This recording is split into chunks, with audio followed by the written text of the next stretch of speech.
স্বর্গের সুধা আমরা পাই থেকে, আমরা পাই ঈশ্বরের কাছ থেকে, আমরা পাই স্বর্গীয় পুরুষের কাছ থেকে, যিনি মাঝে মাঝে ধরাধামে এসে অবতীর্ণ হন।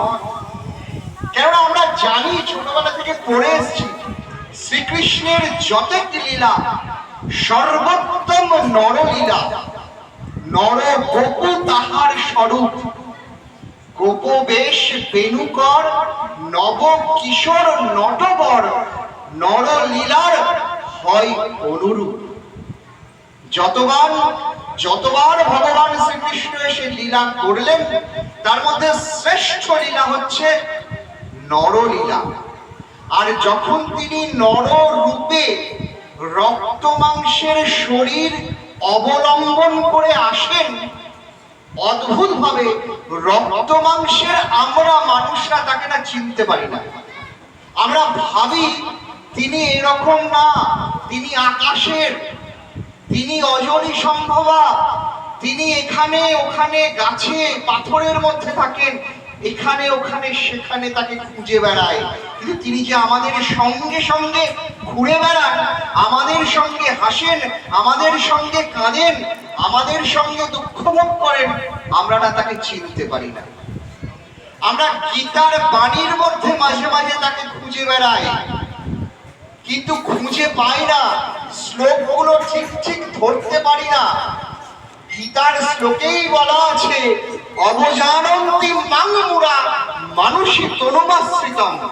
আমি যখন মানুষের শরীর ধারণ করে আসি, তখন মূঢ় মানুষরাই আমাকে চিনতে পারে না। যা অদ্ভুত ভাবে আমরা তাকে বুঝতে পারি না। আমরা ভাবি তিনি বোধহয় ফটোর মধ্যে আছেন, আমরা ভাবি তিনি বোধহয় পাথরের মধ্যে আছেন, আমরা ভাবি তিনি আকাশে আছেন। নেই, আমাদের অবলম্বন লাগে, আমাদের কাউকে ধরা লাগে। আর ধরবো কাকে? আমরা আকাশকে ধরতে পারি না, আমরা পাথরকে ধরতে পারি না, আমরা গাছের ডালকে ধরতে পারি না। আমরা ধরতে পারি, জিজ্ঞাসা করতে পারি, পথ খুঁজে নিতে পারি মানুষ হয়ে মানুষের কাছ থেকে। একটা অবলম্বন লাগে, তাছাড়া আমরা পারি না। দেখুন, কি ভালো আর কি মন্দ আমরা সবাই জানি না। তার জন্য আবার আলাদা করে কোনো অনুষ্ঠান করতে হয় নাকি? আমরা জানি চুরি করা খারাপ, আমরা জানি খারাপ কথা বলা খারাপ, আমরা জানি বাবা মার কথা শুনে চলা ভালো, এগুলো আমরা জানি না? আমরা তো সবাই জানি। এই জানা, আলাদা করে জানার জন্য তো কোনো ধর্ম, অনুষ্ঠান, শাস্ত্র, আচার এগুলো লাগে না। আমরা ছোটবেলা থেকেই এগুলো বিদ্যালয়ে মাস্টারমশাইদের কাছ থেকে, সবার কাছ থেকে শুনে এসেছি। আমরা সবাই এগুলো জানি, কিন্তু সবই যদি আমরা জানবো, তাহলে আমাদের পৃথিবীতে এত দুঃখ কেন? আমাদের পৃথিবীতে এত যন্ত্রণা কেন? ঠাকুর বসে আছেন, সামনে সুশীলদা, কেষ্টদা সবাই বসে আছেন।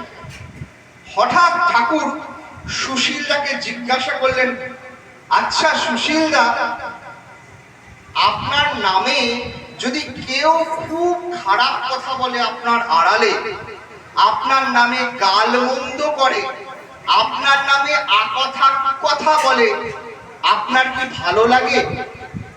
সুশীলদা বললেন, আগে না, ভালো লাগে না। এগুলো ভালো না মন্দ? ঠাকুর জিজ্ঞাসা করছেন সুশীলদাকে, এগুলো ভালো না মন্দ?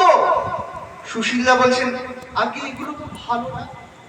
ও কেষ্টদা, আপনার নামে যদি কেউ আড়ালে কথা বলে, গালমন্দ করে, আপনার ভালো লাগে? এটা ভালো লাগে নাকি কখনো? এগুলো ভালো না মন্দ? এগুলো তো মন্দ, এগুলো তো ভালো না। উপস্থিত সকলকে ঠাকুর জনে জনে জিজ্ঞাসা করলেন, একই প্রশ্ন করলেন। আমি যদি আপনাদেরকেও জিজ্ঞাসা করি, আপনাদের নামে যদি কেউ পেছনে খারাপ কথা বলে আপনাদের ভালো লাগবে? কেউ কিন্তু বলবেন না ভালো লাগবে। সেদিনও ঠাকুরের সামনে যারা বসেছিলেন প্রত্যেকে বলেছেন জিনিসটা খারাপ, জিনিসটা ভালো না। এইবার ঠাকুর হেসে বললেন, ও সুশীলদা, ও কেষ্টদা, এগুলো তো আমরা সবাই জানি খারাপ, এগুলো তো আমরা সবাই জানি ভালো না, তাহলে এগুলো পৃথিবীতে আছে কেন? এগুলো কেন আছে পৃথিবীতে এখনো পর্যন্ত? আমরা তো সবাই জানি খারাপ। দেখুন, আমরা সবাই জানি কোনটা খারাপ, কিন্তু আমরা খারাপটাকে বর্জন করতে পারছি না। কি অদ্ভুত ব্যাপার! দেখুন, একটা যদি সোজা রেখা একটা টানা যায়, আপনারা যখন খাতা নিশ্চয়ই সবাই দেখেছেন, সবার বাড়িতেই খাতা আছে, মার্জিন টানা আছে না খাতায়, এই ওপরের দিকে একটা, পাশে একটা। কোন খাতায় শুধু বাঁ পাশে থাকে, ওপরেরটা থাকে না। কোন খাতায় শুধু ওপরেরটা থাকে, বাঁ পাশেরটা থাকে না। সোজা একদম দাগ। এই সোজা দাগটা আমাদের সবার ভালো লাগে। এবার আমি যদি মনে করি যে ওই রকম একটা সোজা দাগ আমি আঁকবো, পেন্সিল আমাকে মা দিয়ে দিলেন, এটা কি সুন্দর সোজা দাগ, টান দেখি এরকম একটা সোজা দাগ, পারবো টানতে? পারবো না, বেঁকে যাবে। চেষ্টা করতে হবে, কিন্তু এক মুহূর্তেই একটা দাগ সোজা হয়ে যেতে পারে যদি আমাদের হাতে একটা স্কেল থাকে।